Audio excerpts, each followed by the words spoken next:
Hey guys, this is Anand Chimpy from AnandTech.com. We are back for episode 15. This is our post CES 2013 episode of the AnandTech podcast. Joining us once again, we have Dr. Ian Cutress, our senior motherboard editor. Hey everyone. And as usual, Brian Klug, our senior smartphone editor. Hey guys.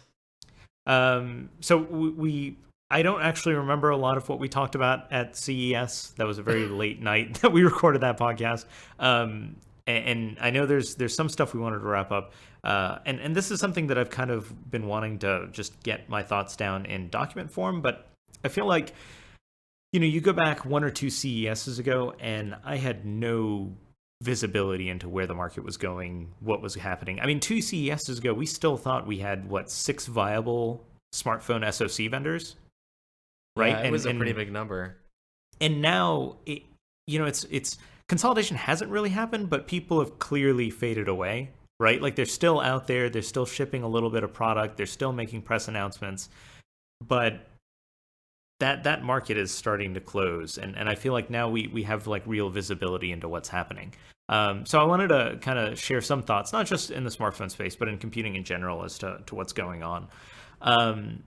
So I'll start with Intel. So Intel at CES, they had, I remember they did at their press conference, they had this wall of Ultrabooks, and they said, look, this is all the cool stuff that we're coming out with.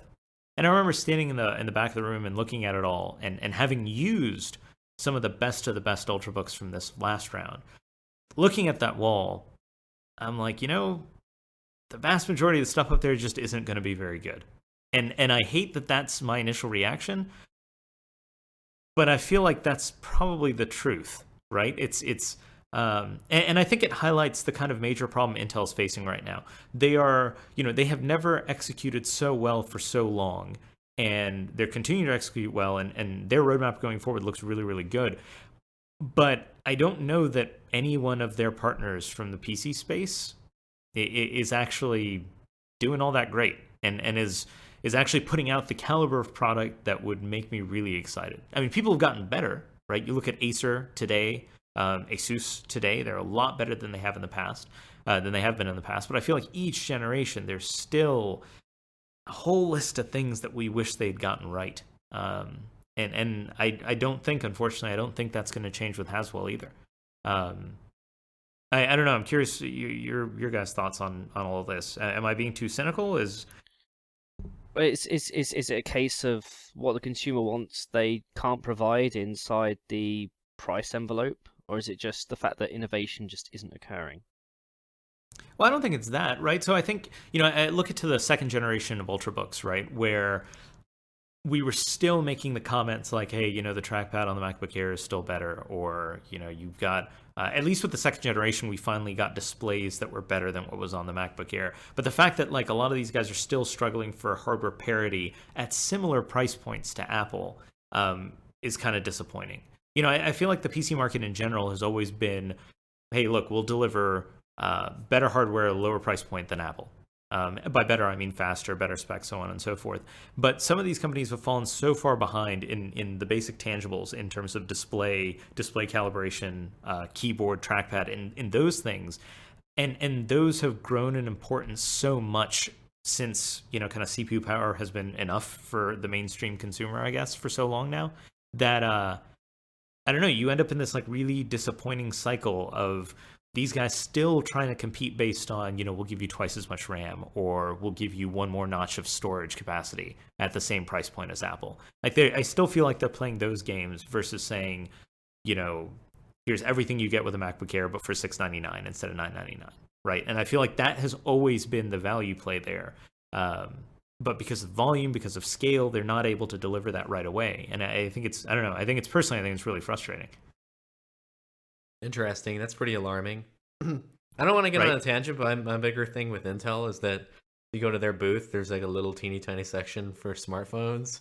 There's no section for modem, and that's the mobile presence as far as I'm concerned on the smartphone side. Like I hate that word, but this sort of like new, not really a notebook, smaller, lower power, sort of category. And that's kind of alarming.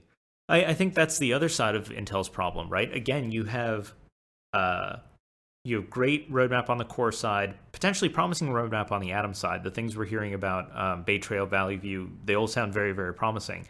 But whereas the issue on the traditional PC side for Intel is that kind of last mile where they hand off, a decent platform or a decent pair of silicon to an OEM and the OEM drops the ball. On the phone side, it's even worse. It's not that, one, they're not in any key design wins, right? Razer, and Brian, you just got a Razer Eye, didn't you?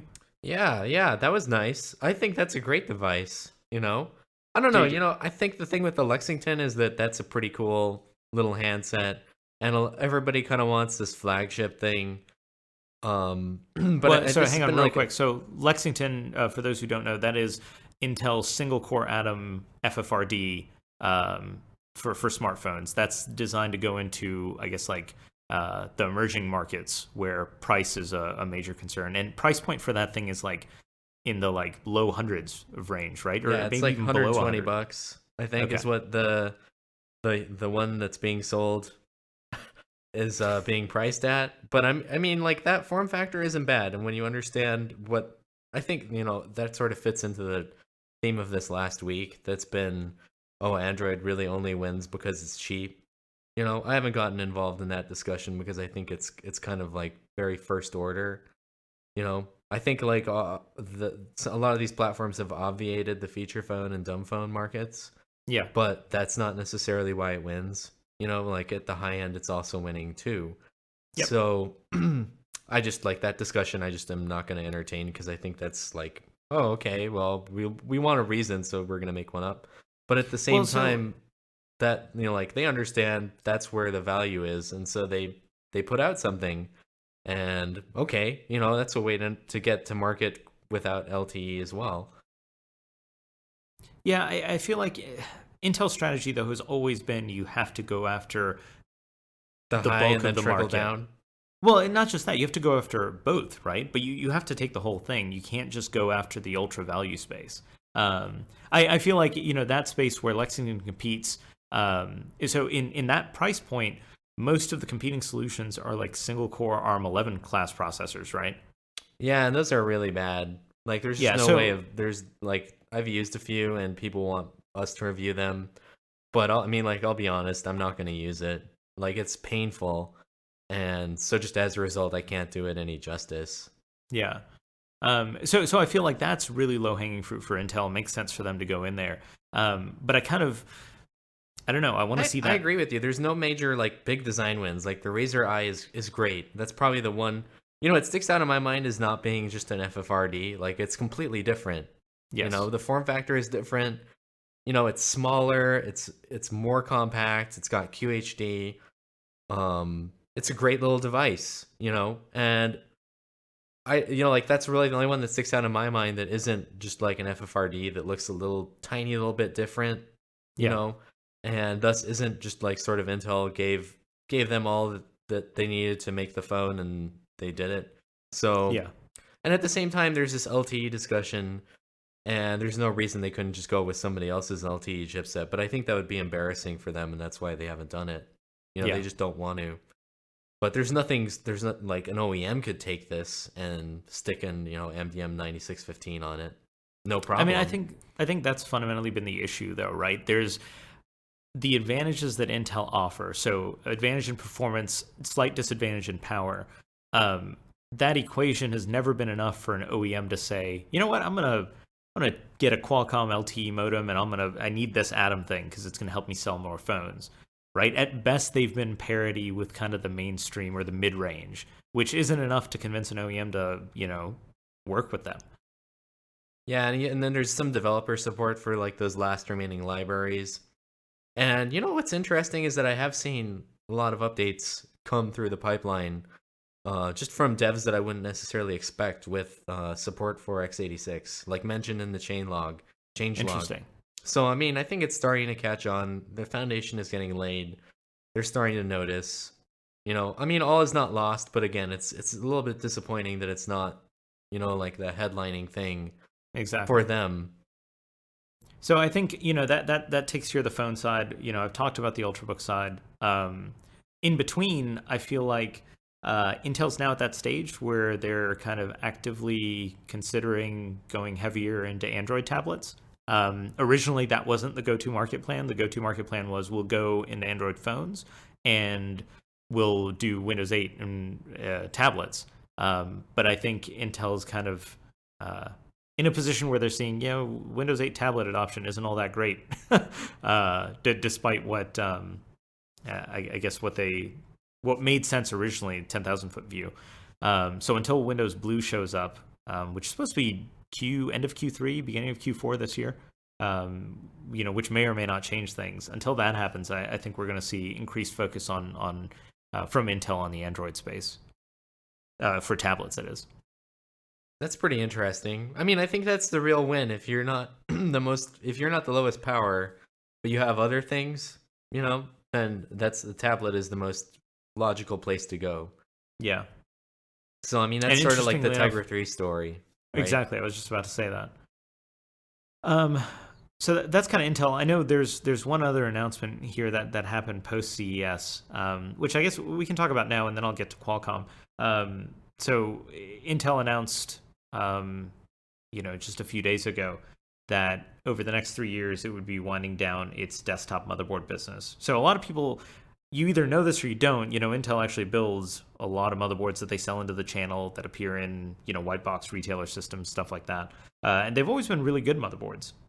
They're never like the super overclockable or like, they're never the ones setting the world records or anything like that, but they haven't been bad. Yeah, it's always been the standard for other OEMs to, get beyond. It doesn't take much to get beyond them. Yeah. But if you get worse than it, then you're doing something wrong.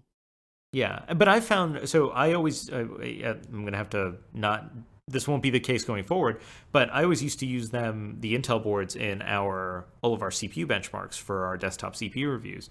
And they've always been really, really good, really stable, really consistent. I've been very, very pleased with them. But they announced just a handful of days ago that the Haswell generation of desktop boards will be the last desktop boards to come out of the company. And I don't know, Ian, what are your thoughts on that? As a reviewer, I did get one or two requests over the past couple of years to do Intel boards. Didn't actually do one last year. The last one was Intel X79. And Intel hadn't got on sort of the graphical UEFI, graphical BIOS bandwagon that much. I heard they had in Z77, and I'd seen a few screenshots which looked good. And general thoughts among our readers in the comments have been, some people have loved them in terms of stability, and perhaps at a good price point, while others have cried that they've lacked the advanced functionality that some of the other builders like ASUS and Gigabyte and MSI and ASRock have decided to put into their boards. So, I mean, the Intel boards are actually all built by Foxconn, if I'm not mistaken. So whether that's a case of it's Intel design built by Foxconn or a Foxconn design with an Intel sticker of certification, I'm not entirely sure. But I didn't actually know where they were manufactured. I assumed that Intel didn't have their own plant doing this stuff. But as far as I know, and I should clarify here. So Intel does reference boards for everything, right? When they bring a new processor up, they do so on an Intel-designed reference board. And that side of the business isn't changing. So those reference boards, whenever a new chipset comes out, when a new platform comes out, Intel's still going to be making those, handing those designs off to the rest of the world for them to use as a starting point for their own motherboards. So that doesn't change. It's just the branded motherboard, desktop motherboard business, that's the one that's going away. Yes. So people like Gigabyte and ASUS, they all get essentially blueprints for a motherboard design for them to do their sort of validation checks for processors. They turn around and say, go build this board, go do your checks, and then build up from that. But over the past years, whenever we get a review sample for the new Sandy Bridge launch, the new Ivy Bridge launch, it's always been an Intel board and an Intel processor that's come through the door.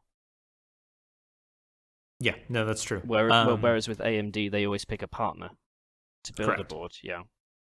But Intel's in terms of sales in the motherboard market, they're being very low single digits because the other OEMs just have the market share everywhere in the world.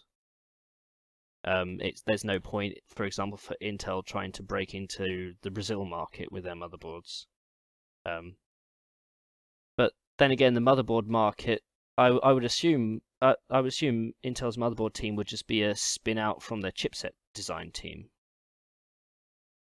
That I actually don't know. I know the after the whole we don't have USB 3 for a while thing, the chipset group got they. I mean, that's what happened, right? That group got kind of rolled up underneath the CPU guys. Right. So I don't know. So I know what happens to their motherboard guys now, right? So again, the reference board team, that's completely separate. The current motherboard guys will be going off to work on things like the next unit of computing, so the NUC, that little smaller than mini ITX form factor motherboard and chassis. So they go off to work on that. That's going to continue to be around. And Intel even committed that they will continue to make bare bones motherboards for that platform. So that'll continue. They still have efforts in like the integrated desktop all-in-one space that's going to continue to happen, and some of those folks will go over there, and then some of these folks will go to work on other FFRDs, form factor reference designs for ultrabooks and tablets, but not phones.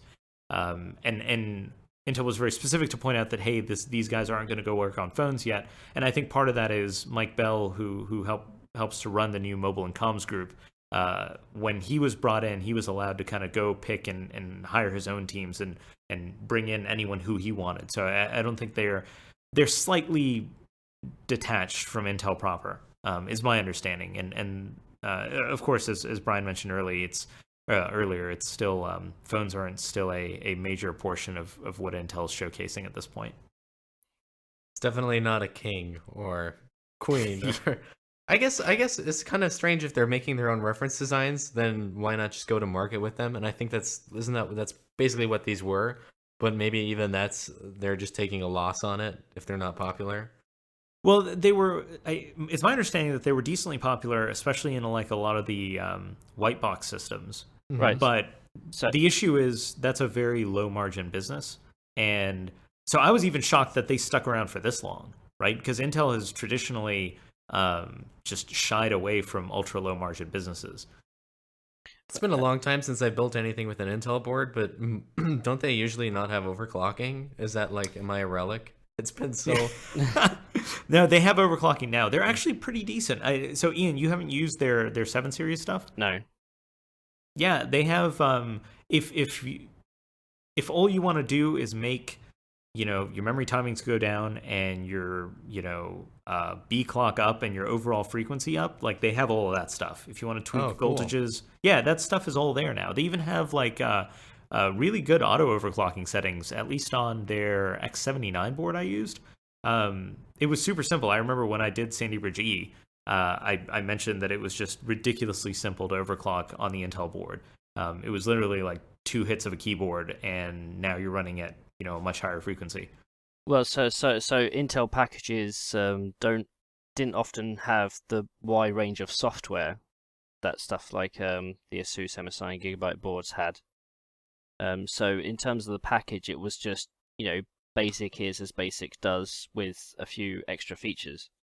But there were a lot of people, a lot of white box manufacturers who said, right, I'm going to build an Intel system. Let's use an Intel CPU and an Intel motherboard, because I definitely know that CPU is going to work in that motherboard without issue. Yeah. And I rarely had the problem with the Intel boards where, there'd be a publicly released BIOS, which has gotten better with a lot of the other motherboard manufacturers now. But, at least over the past several years, I never had the issue where I got a publicly released BIOS that just had major issues, right? Like it was, there was still a little bit of that traditional Intel validation that at least seemed to come across with their products. Yeah.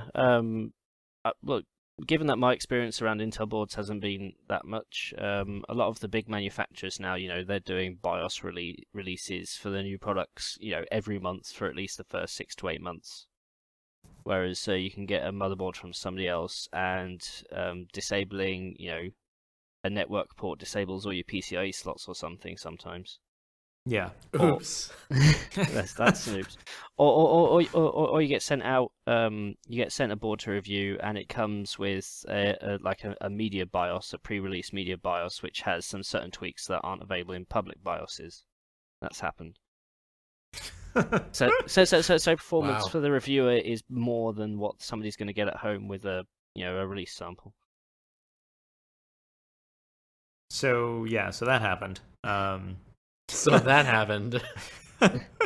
Well, then everybody said that this is the end of like the desktop, which is just clearly isn't. But yeah, I mean, here's usual the thing. hyperbole. We need somebody to click this.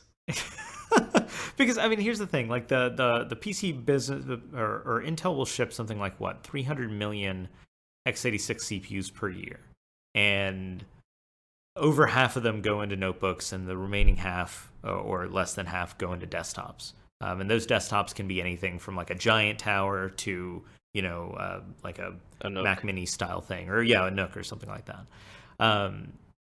That's a ton of volume, right? That volume isn't going to be growing by tremendous, 10-15% amounts year over year, and chances are it'll be shrinking, especially on the desktop side, by good single-digit percentages year over year. But you're still talking about over 100 million chips, platforms per year. So I don't think that's going away. I think the new kind of love child in all of this, though, is the tablet and the smartphone that are kind of on this excellent growth curve. So they're kind of where everyone's focused at this point. But I don't know. I saw there was this note about, I think Tech Report published this, where they were talking about how the BitTorrent folks want to create a BitTorrent-driven private cloud solution for users, right? So instead of, using Dropbox or whatever, you would just have this BitTorrent-like client on your PC, and that would handle all of and you'd have an app for your iPhone, your Android phone, your tablet, or whatever, and that would handle all your Dropbox-like duties, but it would be a private cloud. And I think in roles like that, the desktop PC is pretty cool. It's clearly not going away. Like, I just love the hyperbole. Yeah. Or if you start talking about like the GPU virtualization stuff that NVIDIA's been talking about, they talked about it at CES under the guise of Grid, where, they've got a rack full of, Teslas in a data center somewhere. And that's how you get console quality gaming on your TV or on some other dumb box. But you could kind of do that same technology at home, right? Where you've got maybe your dual GPU desktop PC, and one of those GPUs is off serving just a whole bunch of lesser powered clients, and that's how you're getting gaming to cheap $99 tablets in your house. Well, it's no matter what comes up, the trend is always to a smaller and more powerful, but there will always be people who need the powerful workstation under the desk, the people who need all the GPU power for whatever work they're running, or with the advent of the new monitors that are coming up, the 2K, 3K, 4K, give it a few years, maybe even 8K, that's going to need some serious horsepower under the hood, and you're not going to be able to get that in the form factor of a smartphone or a tablet. You may have it, or you may have it in a go ahead. box in the basement, which streams to your TV, but you're still going to have a box. Yeah, or the other great use case for all of this is Oculus, right? Like you have to be at very high frame rates to make that experience work. And that's why all their demos were with like 1 or 2 GTX 680s. And I think, it's kind of frustrating to me that the folks who seem to be doing the most for PC gaming and to actually use the power that we have here are companies that either at one point were relatively small or that honestly shouldn't be the ones that have to carry that burden, right? I look at the Oculus folks, that was like a kid in his basement. And even before that, I look at Steam, right? You know, what would the state of PC gaming be without Steam at this point? And when Valve started that project, it was tiny, right? It wasn't anywhere near what it is today. And it's just very disappointing to me that we haven't seen that sort of leadership from Microsoft or even Intel and Nvidia and these folks. Because if it's making money, don't change the concept. Yeah, that's unfortunate to me. So whereas Valve, you've got a company of about 100 people overall, and they're all sort of, on the same level. There's no hierarchy.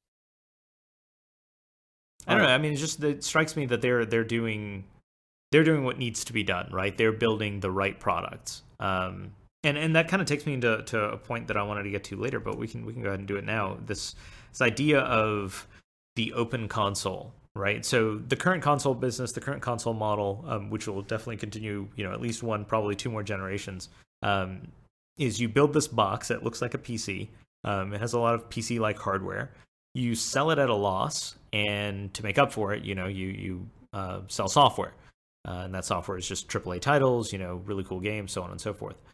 But as a result of the way that model works, you want to keep that hardware platform around for a really long time, right? Because eventually, because of Moore's Law, you start breaking even on the platform, then you start making money on the hardware itself.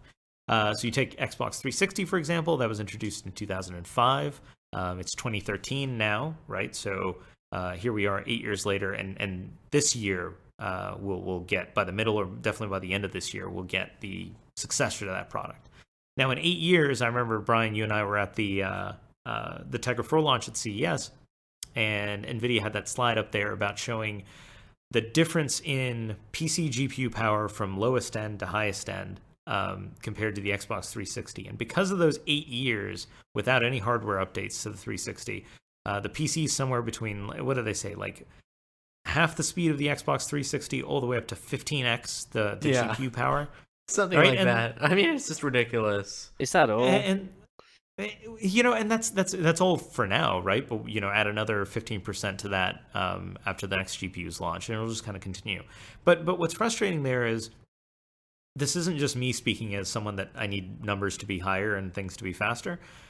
Like, that ultimately does the gamer a disservice, right? Because had the Xbox 360 been revved, let's say, twice in the past 8 years, well, 4 years into it, they could have easily doubled GPU performance, maybe even gone further, which would give us 1080p, would give us more realistic physics, better looking games, so on and so forth. Since we don't have that, everything today, and a lot of the games that are even deployed on the PC are still designed to that least common denominator, which in this case is the Xbox 360. The console has effectively become integrated graphics in that it holds the rest of the market back, which is horribly disappointing. So there's this idea. Funny you mentioned integrated graphics, because I pulled up the slide and it's like Core i3 with integrated graphics is like roughly 0.5x the whole Xbox. Well, because that's true, right? Yeah. So the i3 is that way because I'm guessing they're using HD 2500, which is just terrible graphics. And that's already half.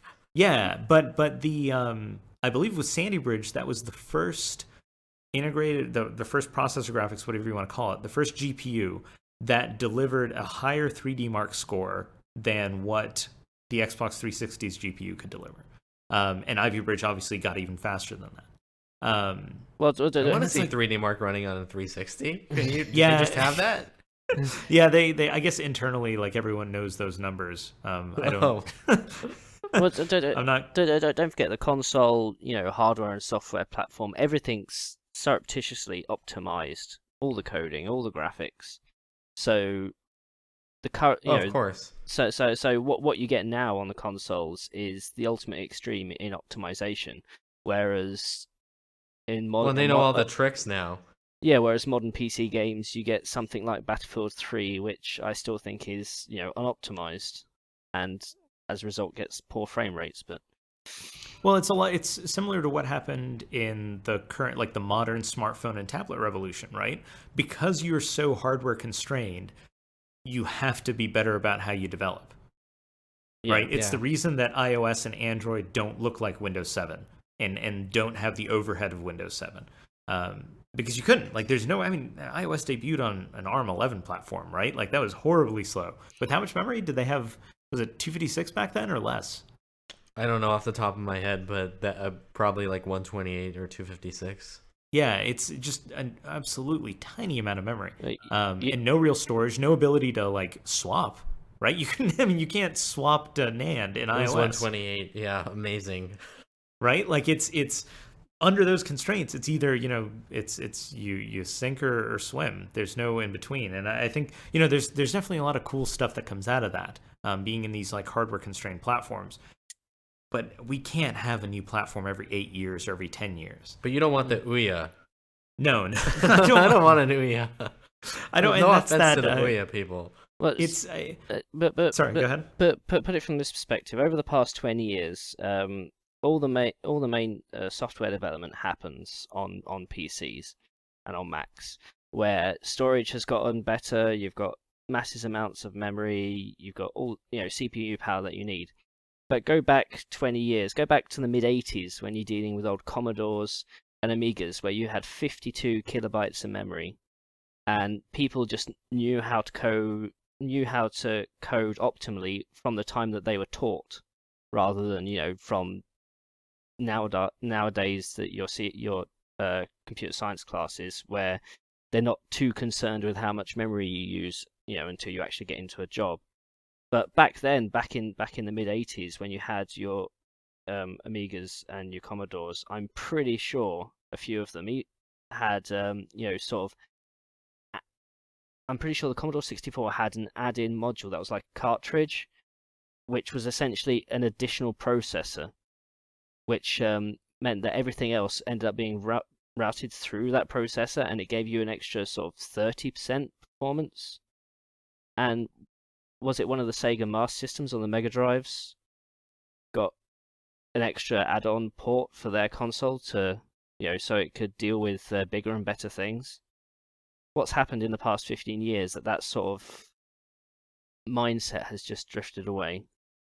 Well, I mean, there you were like horribly compute constrained, right? Like it's and you didn't really have the like high level abstraction tools that we do today. From the console space, the idea of providing an add-on. I understand what you're saying. So why don't we get add-ons that just kind of extend the lifespan of these things? Because then historically, then it becomes a PC.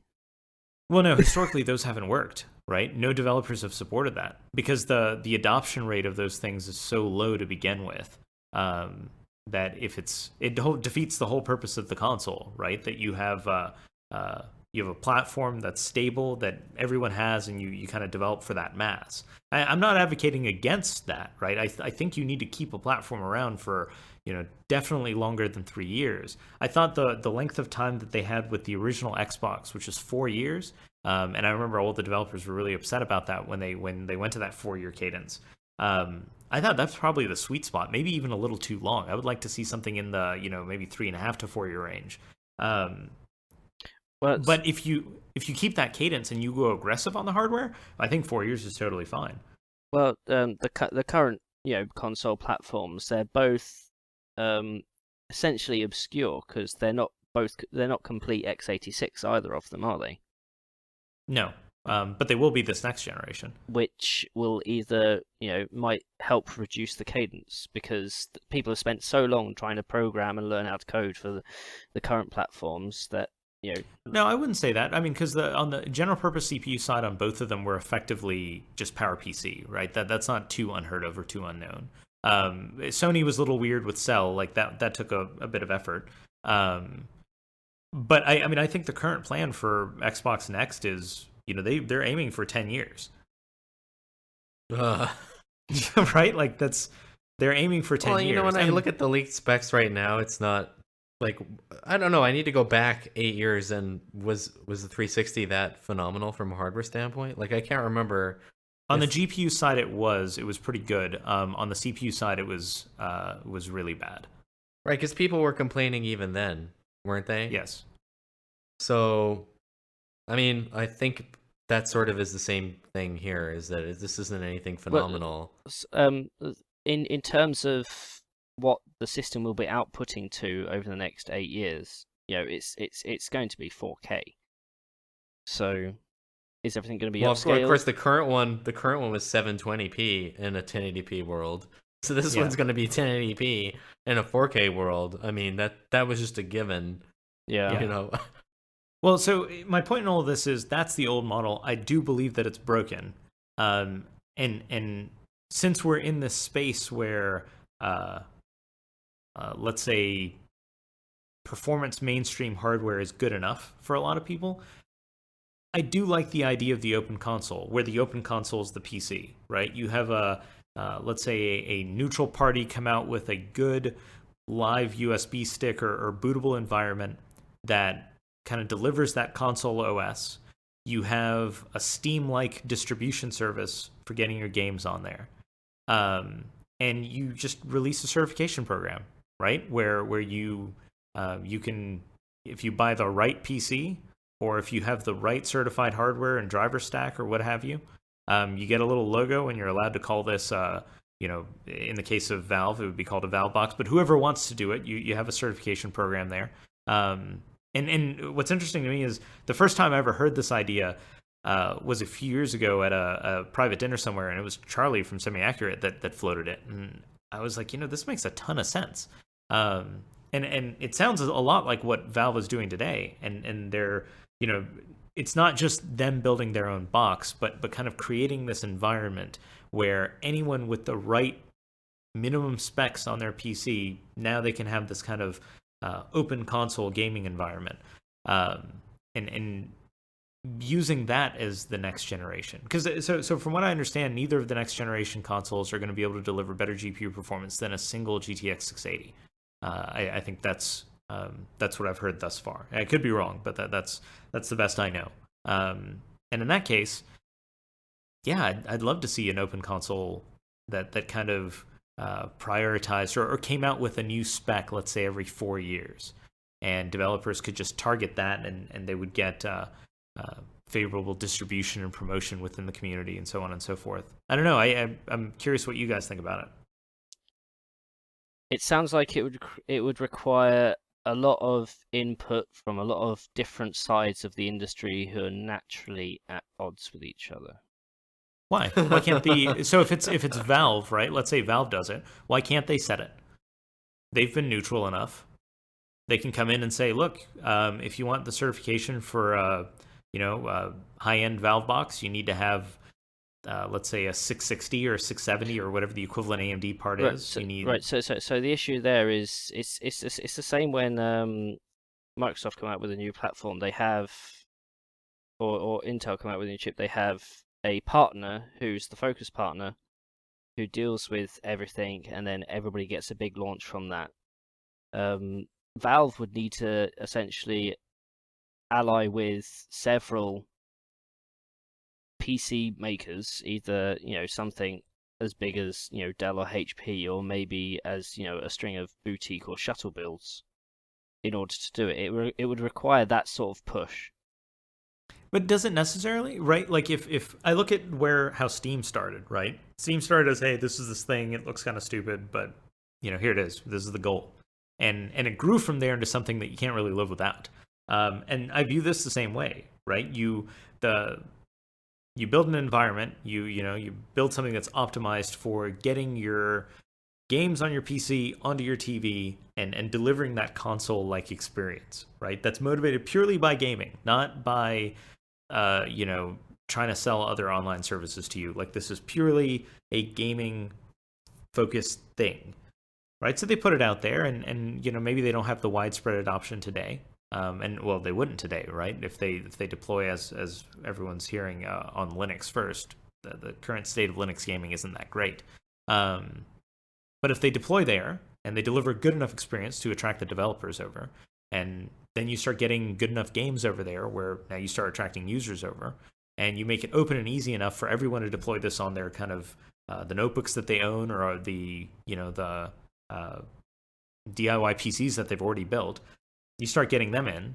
Now it's kind of irresistible for a PC maker like a Dell or an HP to say, hey, look, we need to work with you because you're building something that's a differentiating feature for us. Well, I think you're right.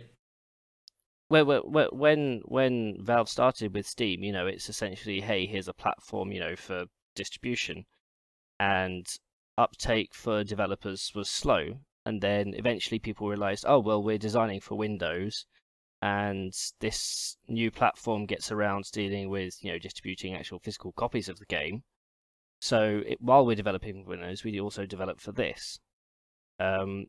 Whereas now with budget titles, with big titles, take Bayonetta 2, the sequel to Bayonetta, solely came out on Wii U, but that's only because Nintendo funded it.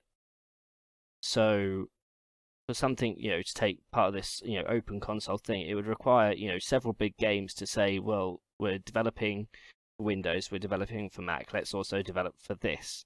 And it's a case of whether they're willing to put the time, the effort, and the money, or if somebody else is willing to pony up the money to develop for it. Unless it stays in that sort of semi-stagnant state for 3-4 years and is happy to do so. Yeah, I mean, I don't think this is the type of thing that will see instantaneous success. I think the old model of you needing a AAA title to make the platform viable, I don't necessarily know that that's the case. I do think AAA is going to stick around, but I don't know. I think there's a lot of indie game developer momentum on Valve on Steam to exist, at the present day, and from at least talking to NVIDIA, they don't believe that conversion to get those guys building and porting to Linux is all that much work. It's not simple, but it's not super significant. Well, that's the thing. Not all that much work may mean 3, 4, 5 months of development cycle, which in the grand scheme of building the game may not be that much work, but it's still an extra 4 or 5 months of no income. The income is made the minute the game is sold. Anything after that is essentially either lost revenue or building downloadable content for the game or working on the next one. Yeah. So no, that's true. I don't know. I wish there were an easier strategy. I feel like if Microsoft were less their own worst enemy. Yeah, exactly. That's the perfect way of putting it. If Microsoft were less of that, then this wouldn't be a problem, right? Then Windows would clearly be the platform for this. They would work with Valve and ensure that Steam had a happy place there. But well, they clearly, I think everybody wants their own little sanitized, like under their control, completely walled off from the rest of the world little ecosystem. Like Microsoft wants a piece of that pie with Windows 8 in their store. Yeah, that's why like obviously Valve kind of started this as an exit strategy. Everybody's kind of like hedging their bets. I hate that phrase, but sort of, like they need an exit strategy in case the consoles aren't, in case that model like all of a sudden it decides to implode. And at the same time, everybody's greedily eyeing, like these mobile OS markets that are sort of like the dream, and that there's no escaping from you being able to only buy from them. So like everything that you do on there, you will make revenue from.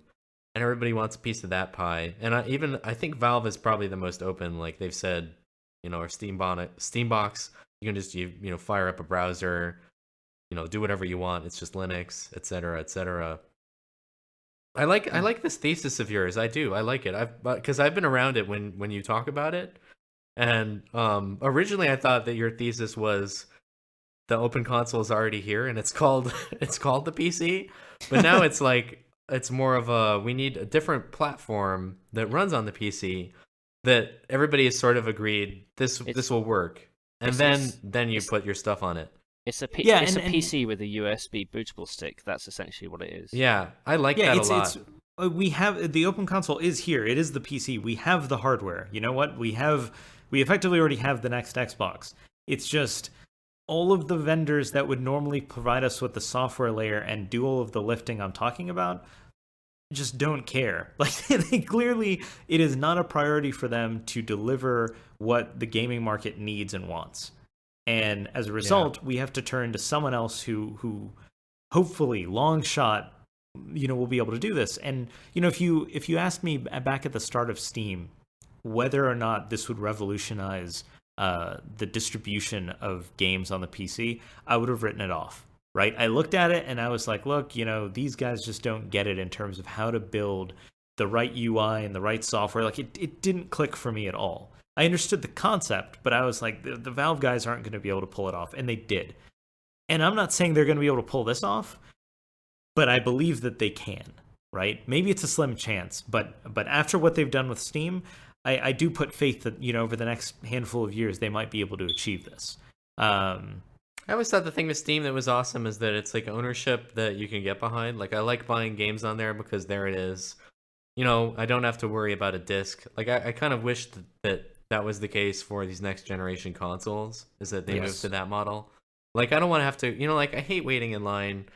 You know, I guess it gets me outside, but like, I hate waiting in line, you know, outside of a GameStop or something, even though it's fun. Okay, like, it's fun, you know, because you get to like converse with other people, IRL, but whatever.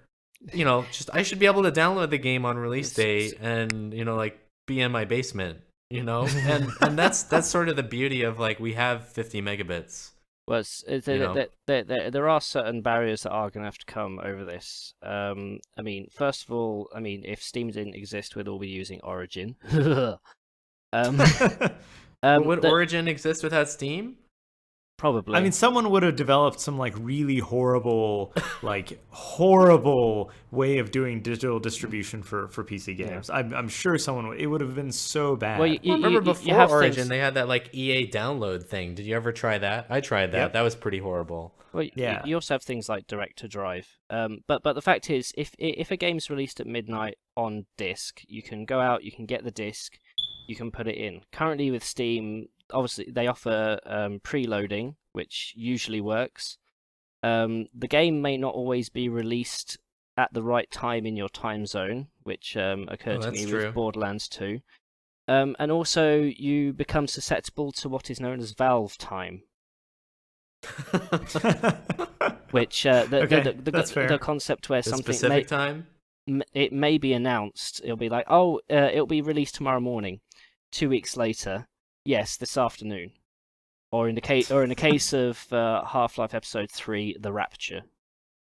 Yeah, but see, I'm okay with that. Like, I would gladly accept all of those caveats if it means that this becomes like that we actually do something with the hardware here, right? I feel like we have these excellent boxes that, because they're not the main target for developers, we just have a lot of wasted power, right? And that's beyond frustrating to me. I think the next Xbox and the next PlayStation, they're going to make, by default, all games will look better as a result of that.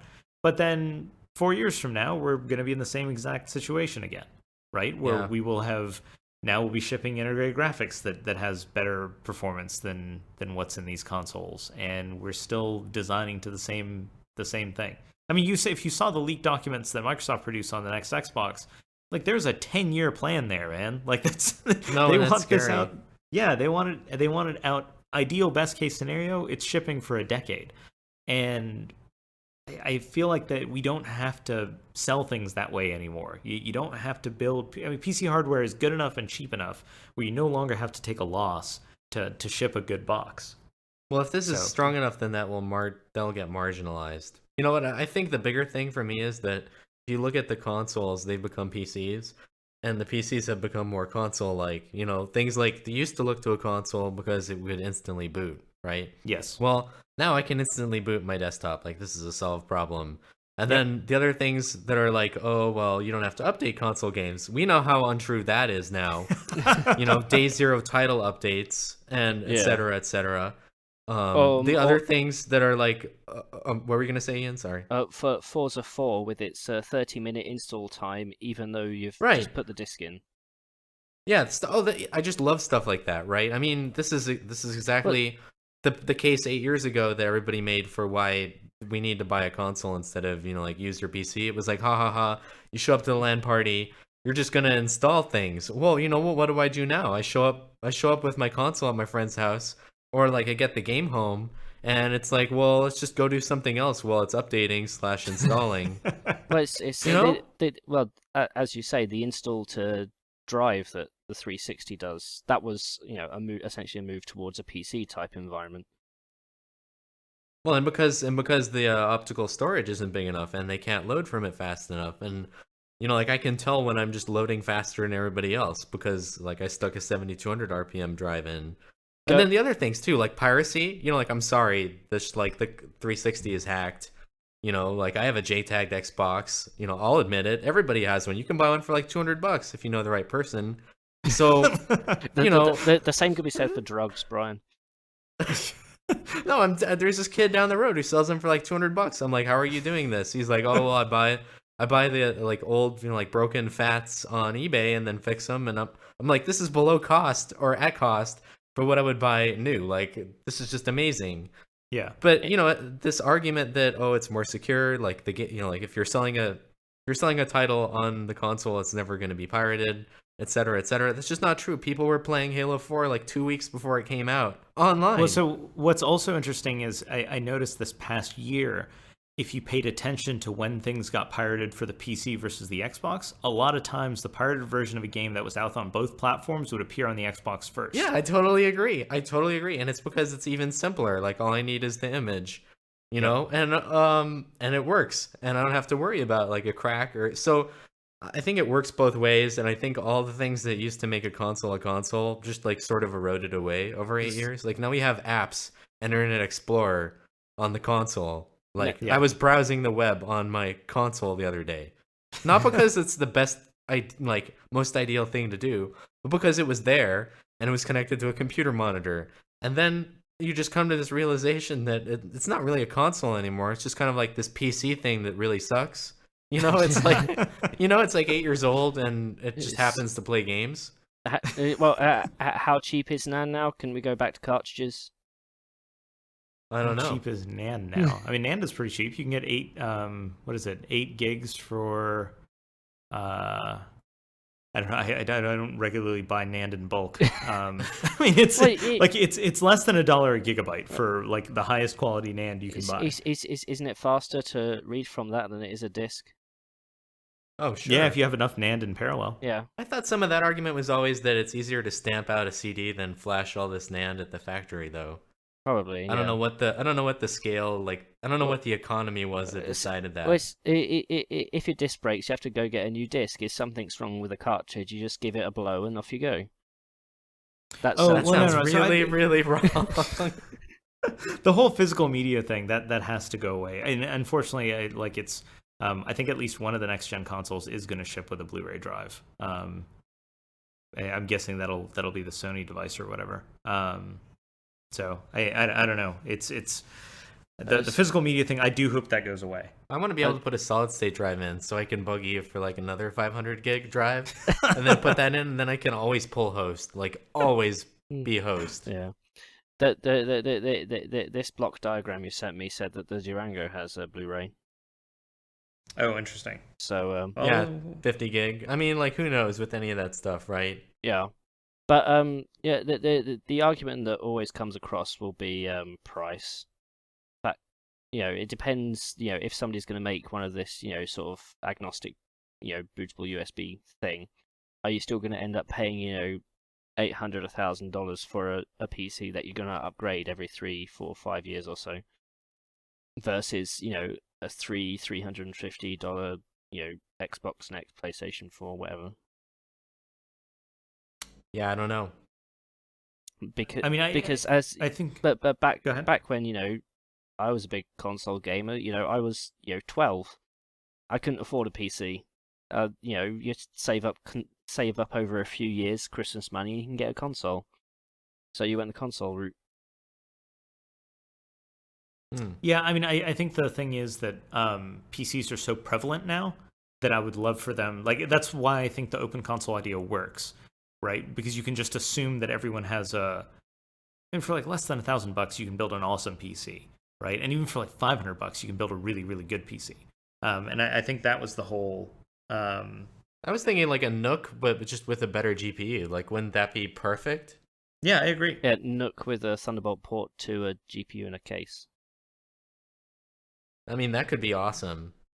If anybody would make a Thunderbolt GPU in a case, but nobody wants to do one. Well, I think that's more of a Microsoft problem, but that's a discussion for another time. So we talked about NAND a bit. I did want to say one thing. So one thing that I did learn at CES is everyone seems to be set on SandForce's long-awaited third-generation controller coming out in the second half of this year. And part of the reason why it seems that this has been delayed so much seems to be that LSI is hopefully making sure that this part is well validated, the firmware is well tested. So hopefully we'll avoid any nastiness this next round, because I know a lot of people are going to be using it. I did publish some kind of high-level specs of what it would be probably a year ago now, but you're going to see both SATA and PCI Express versions that'll come out based on the third-gen controller. So that will be in the second half of this year. There's that. The other thing that people have been asking us to talk about is the 8-core Exynos part from Samsung. The Exynos Octa. Yeah. There's not too much we can add to this. It's just 4 Cortex A7s plus 4 Cortex A15s. And Brian, you did some research into this, so you can use any of those cores in tandem, correct? Yeah, I mean, so they have like 3 different modes. Initially, it'll be the mode where you sort of, like hot plug an A7's context into the A15 and back. But with kernel work, they could in theory use all 8. I think that's in the future. I would love to see that model, where you literally see 8. Like the OS will see 4 here, and the implementations that will ship, first, I guess. Well, you did some digging and also dug up the GPU. Like for the longest time, that was the unknown. Was the GPU? Yeah. So it's actually using a PowerVR SGX 544 MP3, but running at really high clocks. So we'll see basically better performance than at the graphics side. So they ditched ARM's Mali T604 for an Imagination GPU, and Samsung all along has always said that, look, we'll just use whatever's better, and better in this case probably means a combination of performance and power consumption, and that's likely the motivation for the shift. But yeah, they'll be able to deliver basically performance somewhere between an A5X and A6X out of the Exynos Octa. I can't Exynos believe 5 that Octa. name. I just can't, again, because really it's going to be 4. It's just I think it's a lot of marketing. And you know what I love is that during the keynote, I took a screenshot of it and I just can't wait to use it. During the keynote, they put up a picture of, the heat spreader or whatever, like the package. Yeah. And the model number on there is 5410, where the second digit is always sort of like the number of cores. Oh, so even they know it's really a 4-core part, but we're just gonna call it 8 cores because that's gonna really rain on everybody else's parade even more now. Who's like who are just now getting their quad-core parts. So that's why I said in my thing that I just think that's the stupidest name ever, because even they know it's a 5410, not a 58 whatever. That's hilarious. I didn't realize you got that shot. That's awesome. Oh, I mean, it's amazing. I just can't believe it. Like, I saw it and I just couldn't believe it. This is why we can't have nice things. Why can't we call things the part number? Like, I don't know. So, I just don't know. The fact that you've got 2 groups of 4, they're going to have different performance throughputs. So if you're going to have a process which is going to use all 8, how's it going to deal with the slower 4? Oh, so they can't use all 8. That's what I'm saying. The next one, if they write the kernel driver correctly, then they can do all 8. So then the 4 that gets so in theory, really this only works with different workloads. So you'll stick like the email client, right? Things like like there are a bunch of daemons that are always running on Android. Stick those on the A7s, and then you'll stick the browser. You like your game. Maybe the engine for your game. All that stuff on the A15s. So there'll be options for developers to tie a certain workloads to certain halves of the 8 Well, really, cores. the scheduler can be aware of what these tasks are and then assign them to a core correctly. And that's again really what the 8-core methodology would be. At present, it's sort of is like a DVFS table where if one of the cores just goes above a certain DVFS state, then it hot plugs everything, yanks it, sticks it on the A15. Then it's no longer above a certain DVFS level, yanks it again, sticks it back on the A7. So this is sort of like a naive approach to it, and that'll be Yeah. the initial way that it works. It'll be interesting to see both the boundary and the hysteresis between going from 4 of the little cores to 1 of the big ones. Yeah, that's what I'm really interested in. There's a bunch of good white papers about this that I've been reading. Because if you use the 4 small ones, wouldn't the performance be more than one of the big ones? And the power consumption also be more? I mean, this is again that thing where if you have a really multi-threaded workload, then yeah, you'd probably want to be on the 4 A7s rather than firing up an A15. And I think that's what they really are going for. You know, there's a good white paper about this, the whole big little architecture discussion. And again, you don't want to be too chattery because then you're gonna just lose, like you lose a cycle. Like they're going to be running at different clocks, so you just lose the time in between. You lose the time that you spend, putting, like transferring all the L1, everything else in between the cores. So, I mean, that's a very complicated problem, and I'm really interested to see how well it does, in reality versus in theory here. And again, everybody has their own arguments. So will it actually cut a process mid running and then shift it on the other core, or will it wait for essentially that thread or process to stop and then rerun it on the other core? No, it'll do it while it's running. Like if you're running the Maps application or something, and then you like pan around, it'll yank it right while it's running. So it needs to be it's very low. No, but latency. I mean, if you're just looking at the map and then you fire up Street View, maybe it loads Street View onto the A15s rather than the A7s. So which is sure, if it's a different process. Yeah. That's possible. If it does it sort of mid process, mid thread, sorry, my speaker's gone. Yeah, if it does it mid thread.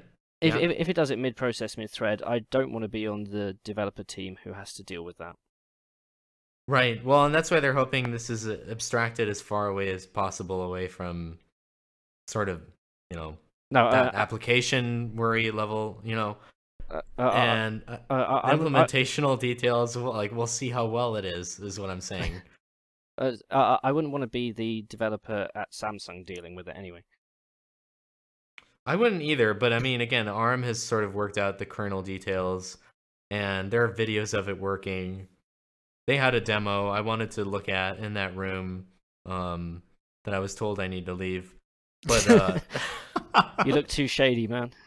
Well, then they put a video of it up later. Did you see this? Did I show you? No, they put up a video of the thing. Yeah, so I don't understand. But yeah. I mean, and what they showed was the 4 A7s and 4 A15s, and when you transferred a process or a thread from the A7 to the A15, the A7 went totally dormant. So it was not what I saw, and what they were showing was not the 8 cores awake sort of thing. And it wasn't the other mode where it's all or nothing. There's another mode that kind of sucks where it's just all or nothing. Like you get all A15s and all A7s. So obviously that's not ideal. And what's going to happen is you're going to end up having to do a specific benchmark which does the A7s and does the A15s and tests them both for battery time, which is just going to double your testing. If we can fit a workload that fits it into the DVFSD right below the threshold, that would be awesome. Yeah. That'd be very cool. Because there should be a sizable difference. And what I was thinking earlier is, how you were talking on about there should be a part in between sort of the, A15 and A9. I'm starting to get the feeling now that they sort of view the A9 as the part that's in between the A7 and A15. You know what I'm saying? Like the A9 was the compromise, and then A7 is sort of this, like really you should be all the time for, like the phone's in your pocket, it's just idle. And then the A15s are there, all or nothing cores that we just burst into and then come out of as fast as possible. But I thought like the whole point of the A7 was, hey, you can basically get A9 level performance but at lower power. Right? And if that's the case, then the A9 goes away, but I still want something in between the A7 and the A15. I want like an A10, right? I want something like, I basically want an ARM designed Snapdragon, like a crate. Yeah, you want that without Big Little. Yes. Well, So I that still kind of want brings that me. too, I guess. I don't know. We'll see. I mean, I could be totally wrong, right? I want to see how these first like big littles do in a phone. I think in a tablet it'll be fine. But I'm really curious to see how they do in a phone. Yeah, and initially I didn't think that this would make it into a phone, but now I'm thinking more and more that it will make it into a phone. Yeah, it'll make it to a phone, and then you'll just be on the A7s a lot. Yeah, you'll hardly ever hit the A15s. But I And mean, then we get okay. in. Well, then we get into some interesting situations where do they now start doing? Is this when they start doing app detects and wait for someone to fire up like N22 or something, and then just go all A15s? I think that might have been a little bit of what Ian was alluding to. Yeah, And that's the worrisome case because, it's impossible for us to really see. But I mean, if you're firing up a benchmark, I would expect it to fire up the big cores anyways. that's true. Right? I wish I had control over this. Well, so here's the other question, and this would be interesting for. So there aren't many industry standard Android or smartphone in general battery life tests, but if I were wearing my evil corporate hat, what I would do is just make sure whenever I see a battery life test running, I just run on A7s, and Never ever that'll touch the A15s. Yeah. Yeah, exactly. I'm very curious to see how this plays out. Yeah, I want control over it. Like, I'm sure there's going to be a way to just change some file, and then you can, just change the governor. But I like personally, if I had a phone with this, I would want a control that I could just only use A7s. Like let's say, like again, the use case where it's like I didn't get to charge my phone last night because I was really drunk or whatever. I don't know. Like I don't do this thing, but that's what I assume happens. Yeah. So one of my friends was telling me like I haven't charged my phone over 60% in the past 3 days. I was like, what's wrong with you? Like, are you just always getting drunk at your friend's house and passing out? Like, where are you that there's not a micro USB port? Like, where is that?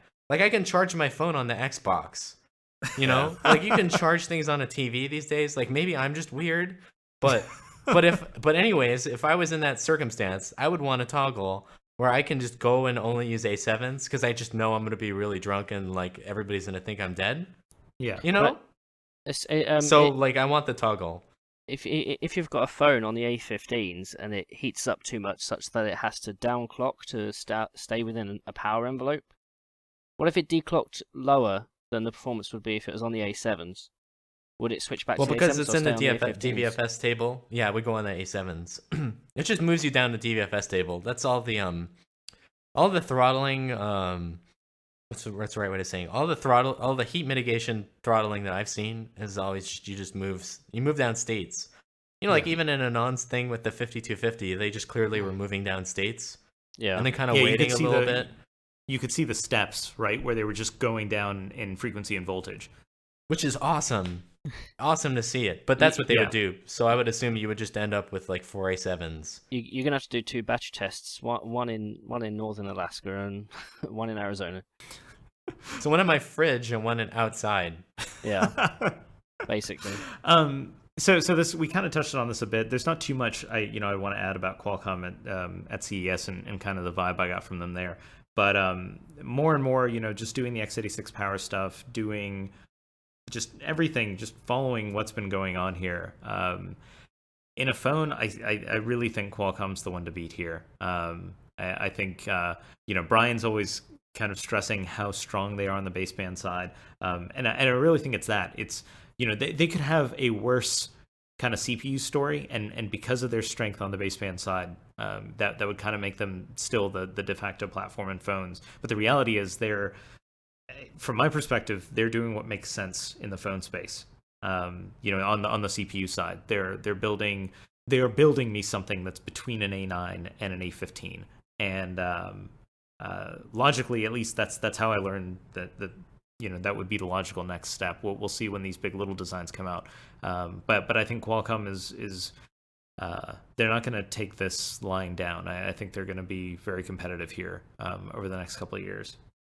Yeah, well, and Apple basically built a crate too, right? That was your big thing that really kind of made it stand out. Is I don't know if like everybody sort of decided on this is what we're gonna do to mitigate A15, and that sort of just shook out. But it's interesting. Well, it's Apple did it because they had a bunch of people that used to work on AMD CPUs over there making those decisions, and Qualcomm did it because they're chip makers, right? And they're like, well, this makes sense. I think ARM went ahead with A15 because they said, look, we have the opportunity to take a big chunk out of this Intel market, which is very attractive. ASPs are much higher over there. We could make a ton of money if we had a design that would just kind of start chipping away at the low end there. And I have to believe that that's not only that, but also with all the stuff happening on the server side where ASPs are even higher. And I have to believe that those are a big part of the motivation there. Yeah. I want to talk about the Yolo Phone. Yeah, can we talk about the Yolo Phone? I didn't say the word before, but can you believe this? Can you believe this? I can't believe it. But we're like, I said that word on the last podcast. I don't know how tired I was. Like, I really don't know how. Like, that's just amazing. Like, I'm sorry about that. But then yesterday, Intel announces we're gonna launch the Lexington phone, and by the way, it's called the Yolo. So wait, hang on. For people who don't know, YOLO is an acronym for "You Only Live Once," made popular by R&B and rap artist Drake. And it's kind of been a bit of a. I never thought I'd have to explain this, but I figured maybe not everyone knows. You never thought you'd be mentioning it in a professional context. No, I didn't think Drake wasn't. That wasn't in the cards. But here it is. Usually screamed by people just before they're going to do something very stupid that may end up in death. That's when or it's just something you say when pregnancy. you're at the club, right? You're just YOLO. You're just at the club, and it's just. When was the last time you were at a club, Anand? It would be CES actually, because that's where all CES parties happen. Or in the club. In the club, And but they're in the club with like YOLO, and then just taken another 4 shots. Clearly. Well, it's it's funny because they always do these events like in clubs and stuff, but it's like I'm surrounded by like motherboard reviewers and SSD reviewers and like smartphone guys, and I'm like, this is not the normal crowd in here. Like this is not. No, It's true. You do realize you're going to have to link to Urban Dictionary if you ever review the phone. No, I think we did our due. I just explained what YOLO was. So I asked Brian after he posted the YOLO story how tempted he was to have just like a photo of Drake as like the top picture in the article. I wanted to include the words YOLO like photoshopped over something, but then I decided that would just destroy like any remaining credibility. Just like it would be gone. Like I would just get fired. There would be nothing else. Like I'd just be gone. I am curious, like if like the phone is called the Yolo. Like that is the name. It's not even like the third word in the name. Like it is the Yolo Phone. So you have the Zolo, the YOLO, right, and then the Zolo again, but with a Z. Yes, I mean, is there like who's calling these shots? Like, I want to know. It's Will.i.am, man. I'm telling you, Intel hired him a couple years ago, and he's the one responsible for all this. Like, was that the plan with the Zolo? Is that then we could have, because the Zolo was kind of before the YOLO thing, Yeah. So this, like, I feel like there's a conspiracy here. I was trying to figure it out earlier. And then you were mentioning like, does it translate to something? And I used Google Translate, and like it just translates to YOLO. Like it just goes back. Like if you put in lowercase, it just goes to all caps. I guess that's the important thing to note. This isn't the all caps YOLO. And by the way, this is YOLO with a capital Y, lowercase o, lowercase l, lowercase o, trademarked. So it's not the trademark YOLO all caps. And only currently acronym. going to be sold in Kenya. Right. Yep. Kenya. Well, Safaricom. Look, a lion. YOLO. I know, like they're not in the club. Like I don't know what's going on here. So trust me, if you go on Safari and you're going to do stupid things, you're going to want to shout that. But I've never shouted YOLO before doing anything. So here's the thing. I figure one of two things has happened here. Either, grand conspiracy theory, someone within Intel was like, look, I bet you I can get YOLO into the name of a product. Right? Like, 12 to 18 months prior, someone made this bet. And, it's probably Mike Bell. He was like, hey, I've been at Apple, I've been at Palm, I've done a lot of things. I bet you I could get Intel to release a YOLO named product. Right? So that's one end. That's one theory. We did something similar like that when we were 17, 18 in sort of like literature exams. What's the weirdest phrase you could put in to an exam paper. Oh, dude, for I would say like for the first, I don't know, maybe 10 years of me writing, I would actually sneak in random rap lyrics or references in articles. Like I haven't done it in a long time. Like that would totally happen. This happened for a very long time, and I never really pointed it out. Like I would just kind of subtly do it. It just so happens that whatever People was happened to noticed? be no. Very few people noticed. So I don't know if I've been like subversively turning people into like rap aficionados, or if they just like think that I talk weird. I don't know, but I've been doing this for a while, and actually this is the first time I've ever publicly admitted it. I did admit it once at like a private dinner, but that's the only other time. So now I the haven't done world it- knows is gonna go back and look for those references. Dude, I haven't done it in years. Like it's not. I can't be as creative with the writing when like the pressure to write so many things is as high as it is now. But now I feel like I have to go. But so on the other end of the spectrum, right? So we have the grand conspiracy, Mike Bell. The whole point of him going to Intel is to get YOLO into a product. The other end of the spectrum is Intel is so out of touch with the youth of today that they name Ooh. something YOLO without knowing that you shouldn't call something YOLO in 2013, right? So it's either one of those two things. It's either they're incredibly aware or completely detached. Is there I was too thinking many also, suits like- at the top end? We're talking about it, so they were like, "We'll just name something after like kind of a meme, you know?" Yeah. And then everybody will be like, "Oh, I want that thing." No, You know? no, Even no. it's like $125. You only live once. Like, I'm ditching my iPhone.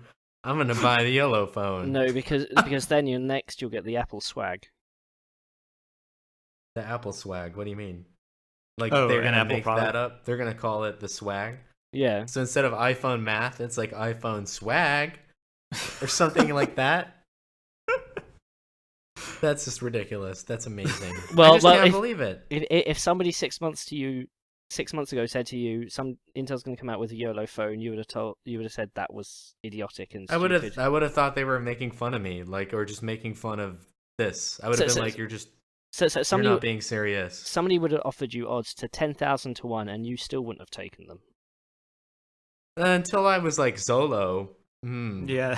Like I see what they're doing there, but like Zolo, that was before YOLO. Like wait, like that was before this kind of that word started catching on, wasn't Well, it? no, it was because I remember when you were talking about Zolo. So I think YOLO. You mentioned YOLO to me in a conversation at that point. Really? And- I've It never was- admit. Really? I can't believe myself. It was definitely around No, then, like- yeah. Yeah, it was around then. So, like I said, either incredible visibility into a future product, like this is product planning at its finest, or a new level of being detached from what's going on in the world.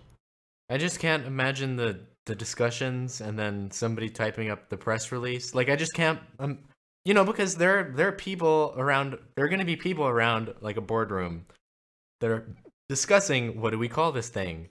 How do you get to YOLO? Like straight face in that meeting room without there being alcohol involved. Like I just don't understand how that happened. It does sound like every so often there's some singer puts out a Twitter hashtag, or there's a website which, if you have a certain way of thinking, it can be read differently. There was a big one with Susan Boyle, and a hashtag she put out for her latest album. I won't mention it on the podcast And it was a because faux it's very pas? rude. Yes. Well, this is definitely like, I think it's, I don't know what it is. I go back and forth on the conspiracy theories. I like yours and on that it's Mike Bell just sort of trolling all of Intel. Dude, I'm telling you, it's got to be one of the. I mean, because you have to. I mean, Intel's a pretty big company. They have tens of thousands of employees, like worldwide, right? I mean, there's a ton of people that work there. You have to believe that there's some percentage of them that are familiar with the word, and some percentage of them that would think it'd be really funny, right? Like if we got the same people who call things like Core i3, like who thought that was like a solid brand, right? We got them to say YOLO, right? Like that's just, we would think that would be funny. There has to be some very ambitious percentage of Intel employee that just wanted to go for it. But those people tend to be below the age of 30, and the high-end execs tend to be north of 45. I don't know, man. Mike Maybe they're trying Bell's to act team hip. They're trying to act hip. I don't know. Well, on that note, that brings us to an end of our 15th podcast.